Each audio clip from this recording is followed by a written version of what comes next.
until about T-minus 4 minutes, a lot of stuff starts going down. T-minus 3 minutes, closing out the propellant load, so you're finishing out the liquid oxygen load and the liquid fuel load.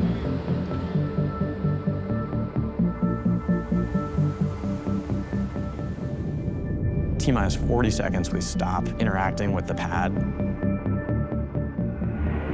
The vehicle's just on its own. All right, attention all B-19 operators. This is the final go, no-go poll for today's operations. Our main objective today is a 10-engine static fire. Why 10 engines instead of all 33?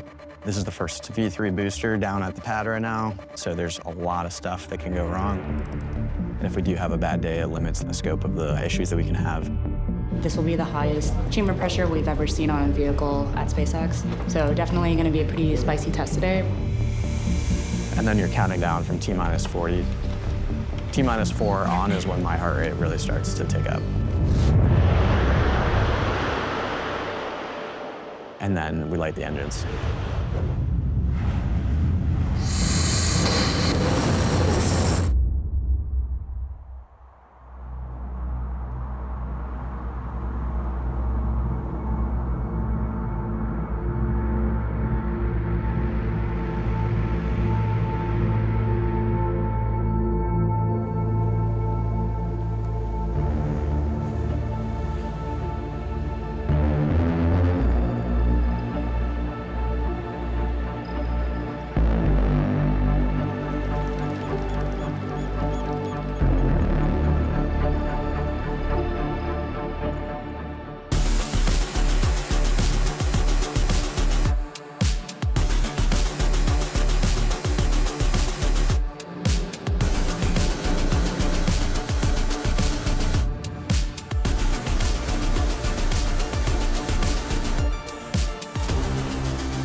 We are in the Star Factory, and this is an almost 1 million square foot facility that we've built to enable that production of both ship and booster.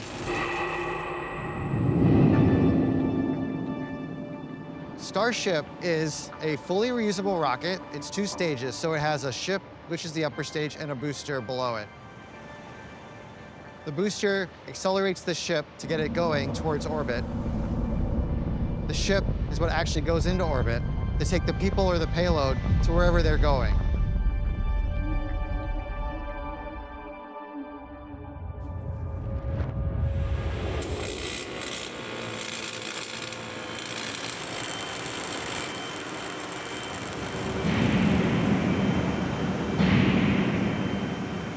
The sound of progress. The rivet guns and the sledgehammers. Less sledgehammers than there used to be.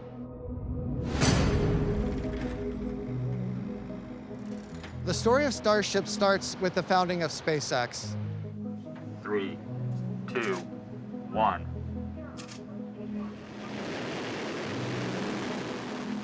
Rather than starting with the vehicle that Elon envisioned needing to get people to the moon and Mars, he thought it would basically bankrupt the company. It wouldn't be possible. So you have to bite it off in small pieces.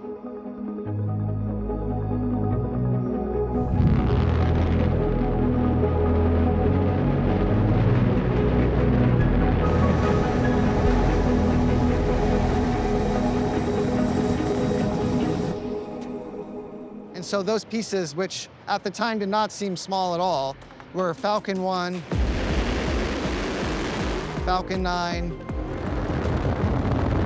Dragon, both cargo and crew, Falcon Heavy. Falcon Heavy is supersonic. These were the building blocks that let us cut our teeth on learning how to do rockets. Not the way the aerospace industry had been doing it, but the way we needed to do it to end up here where we are today working on Starship.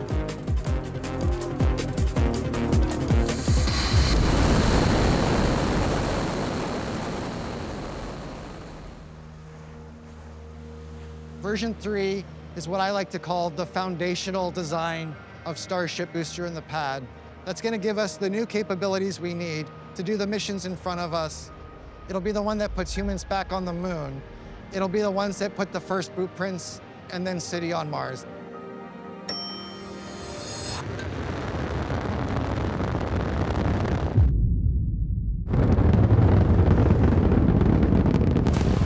Starship is giant, and that scale is not an accident. It's not to win some Guinness World Record prize, which we did for both the ship and the tower. It's because we need that size to do the things we dream of doing with it.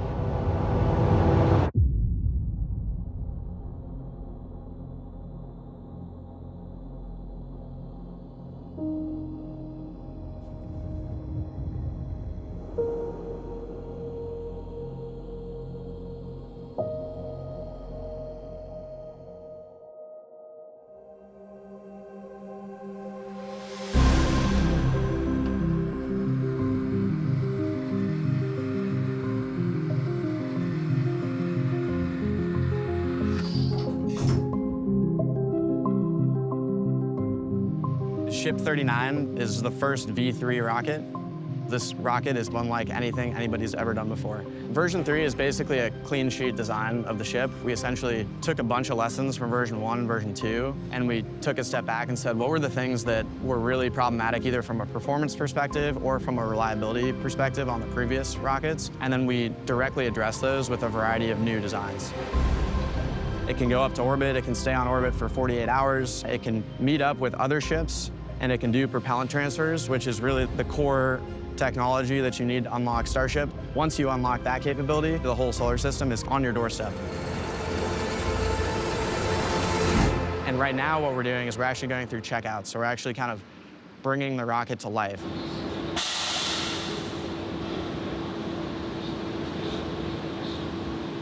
We've never built a Ship V3 before and gotten it to this state of production. So we are going to have special things to this specific vehicle that are going to be odd, but there's also things about the architecture as a whole that we don't really know how to deal with because we've only done simulations, we've only built fluid models of how we think a Ship V3 operates. Now we have the real deal next to us. First priority is your safety, the second priority is make sure the vehicle's okay, and then we worry about executing to our schedule. We're quite excited, we're quite anxious, but all things considered, we're pretty well prepared. We think that we'll have a good result.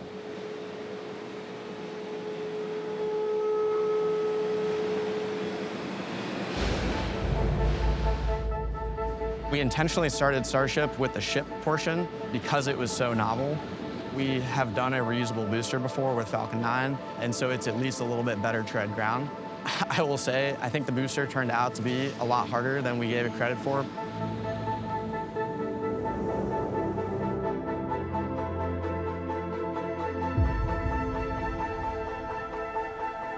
This is an entirely new rocket. This is the most ambitious vehicle design I have ever personally worked on, and it is a wild thing to see come to reality here.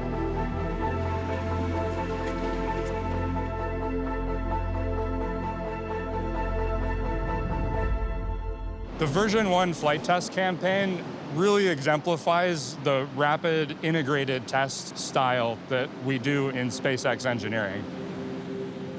It took us 5 flights from our first attempt, from Flight 1 to Flight 5, to successfully catch a booster, which was honestly mind-blowing. Flight 1 was able to get off the pad successfully. It proved that we could get this full system together, and we learned a lot from the eventual failure of the vehicle in that flight. We were able to put together a lot of improvements on the launch pad and on the vehicle hardware design that led to much better success in Flight 2. We were able to make it with the booster to MECO.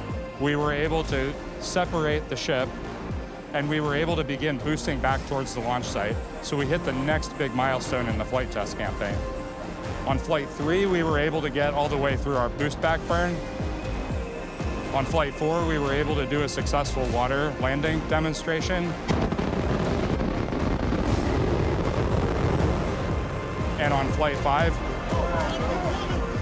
we were able to come back to our launch site and successfully catch the vehicle with our chopsticks.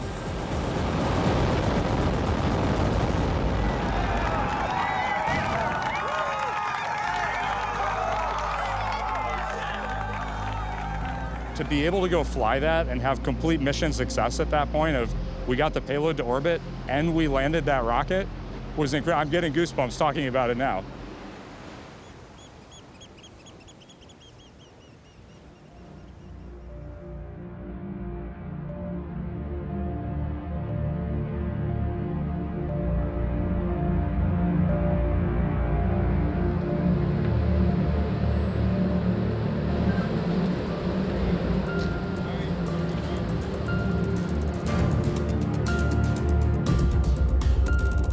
We're about to get into a really exciting period of the vehicle test campaign here, putting the thing through its paces and making sure that everything we design works okay.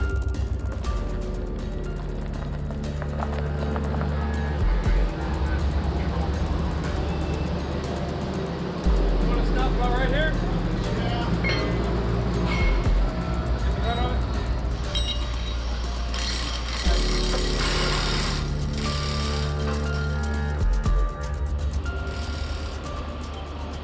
To get all of the pieces of the system working together for the first time. And if we're going to learn anything from that, we'll learn it as quickly as we possibly can. Booster 19 is actually the second of the version 3 boosters that we've built. Booster 18 came before it. We had an unfortunate anomaly during our first test campaign of the Booster 18 vehicle. This is the first version 3 booster that we've built, so this is Booster 18. This is really awesome because it's going to be our first full vehicle level operation and test with a version 3 vehicle. So the whole team's very excited about this. Sure hope it works.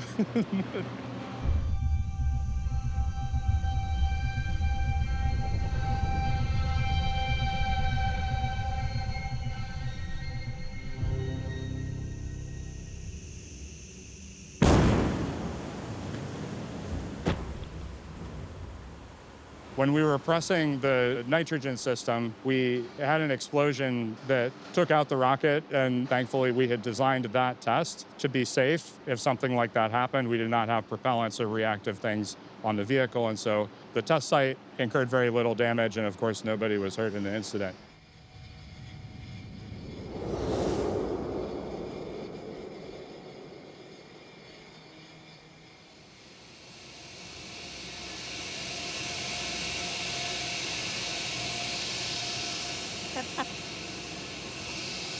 Yeah, as part of testing, this is loud, so you learn to not be super skittish as you're walking around. So we have our booster here on site. We're going to be performing a cryo-proof. It's actually a really long day, so it's nominally planned to be a 12-hour overall prop load and offload. It's just a ton of propellant that we're putting on the vehicle, and we do a bunch of test cases throughout the whole day, so it's a long one.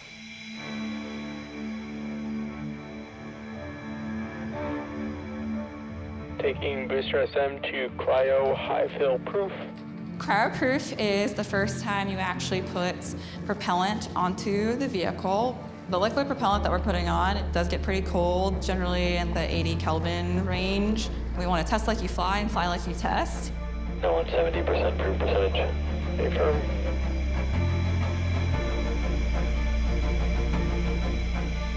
And fuel interface is fully cryo now.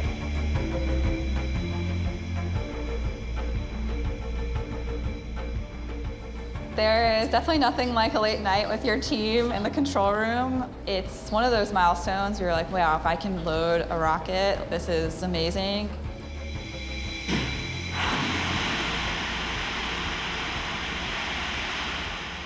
The FHT looks pretty stable. Let's go ahead and get booster configured for offload. Copy.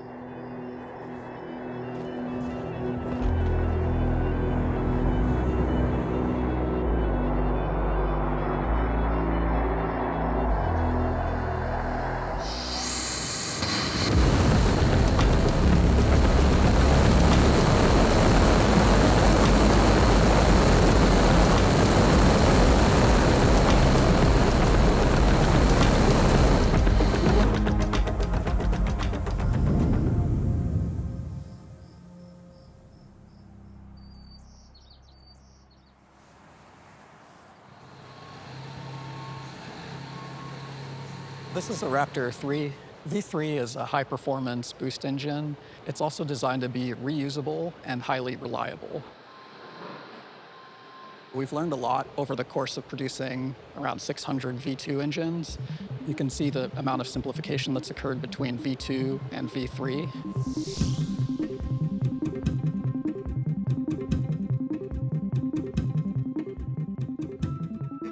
The level of integration is really unique for rocket engine. That comes from a lot of work among many engineers to consolidate the hardware. The effect of that is that it's actually a higher reliability design. So fewer parts is cheaper, faster to build. So that allows us to make a lighter vehicle, to make a more reliable vehicle, to overall just build a better rocket.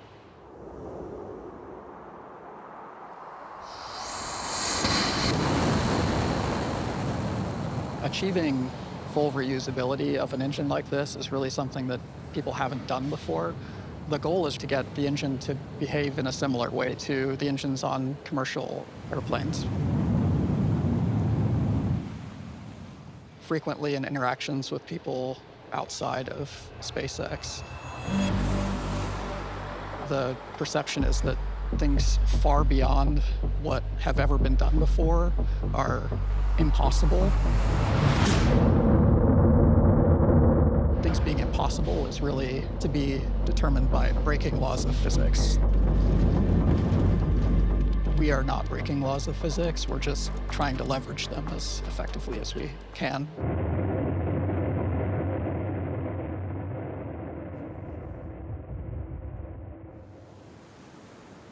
All right, attention all B-19 operators. This is the final go, no go poll for today's operations.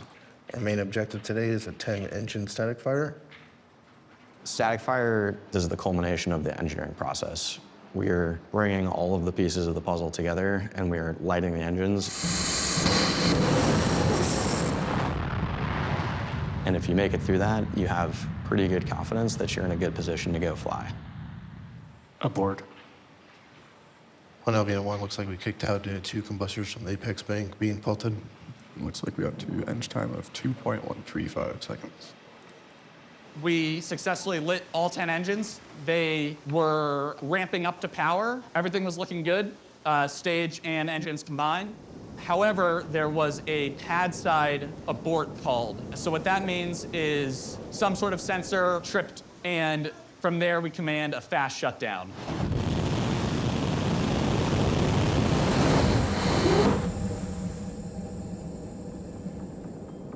It was a hard one, and especially since we had to drop all the engines afterwards, and thankfully 10 of them were salvageable, which is good. We saw some data right after static fire that showed about half the engines had what looked like mechanical damage, basically as a result of the really fast shutdown. So we brought the booster back to Mega Bay.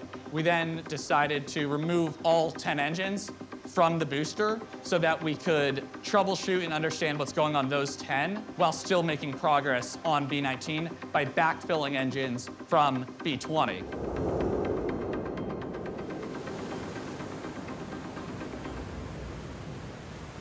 All right, attention all operators on LVN1. Today's main objective is a 33-engine static fire on B-19. Okay, go no go poll coming up in 1 minute.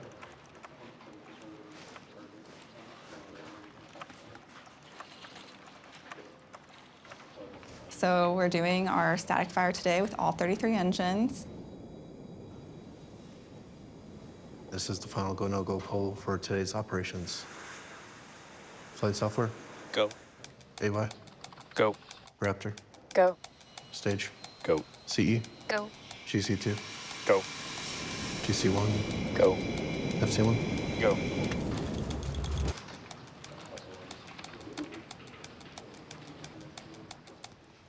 T-minus 10, 9, 8, 7, 6, 5, 4, 3, 2, mission. Wow.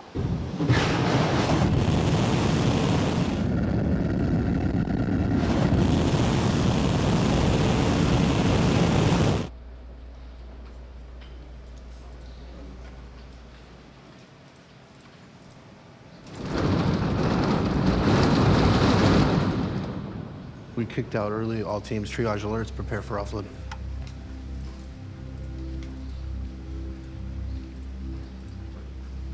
Today we aborted our second attempt of the B-19 full count static fire. We actually had another pad abort on the diverter. We made it through engine startup and then ultimately lost some of our sensors on one of the ramp manifolds. It basically said that the manifold pressure was lower than we believed that it probably was, and it kicked us out at T plus 1.88 seconds. It's just tough because there are some things that are hard to test ahead of time. So the diverter, you can test as much as you want, but you can't obviously test for what theoretical vibe and environment you're going to see when the engines are turned on. Anytime that you walk into an operation where you want to turn on 33 of these enormously powerful engines and get them all to work together and walk away from it in one piece, that is a win. I think every test is always a success, and we had a bunch of findings on the ground systems, the vehicle, and the engines that I think were really good to flag at this point, but definitely a bittersweet day.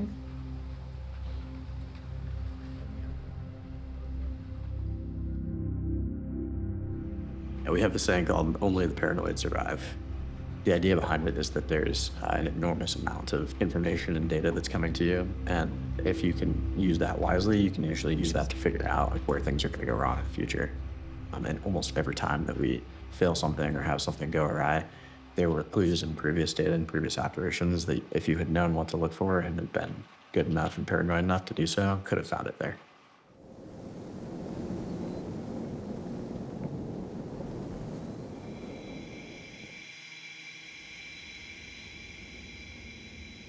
It's been 10 months since Massey's had the S-36 Anomaly.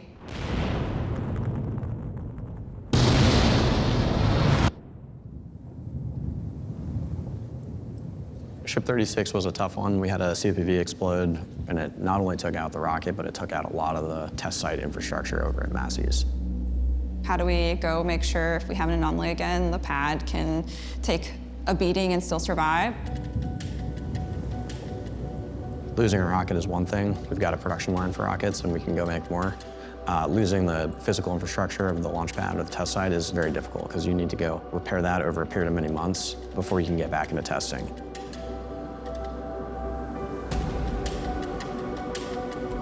Now we have Massey's back online here. We've really, built this rocket from scratch, but we've also built the pad from scratch, so it's all kinds of new systems. This will be the first time that we bring together the pad and vehicle pieces to make sure that they all work. Static fire vehicle is in pre-pad clear, about to get to our static fire pad cleared op state. We run 60 seconds on ship because you get to see how the vehicle thermals all shake out and just general vehicle performance. That if you can make it through that you are in a reasonable position to go fly.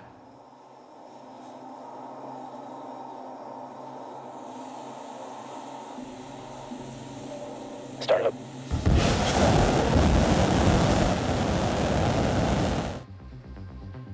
Throttle up.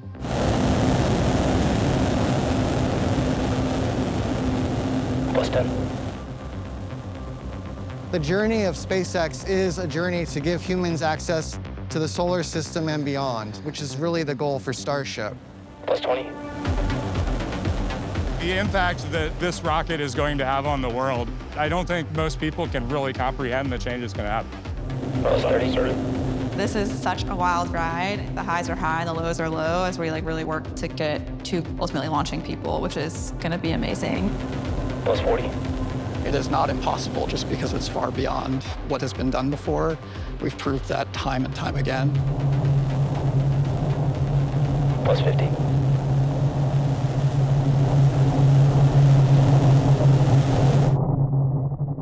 Full duration.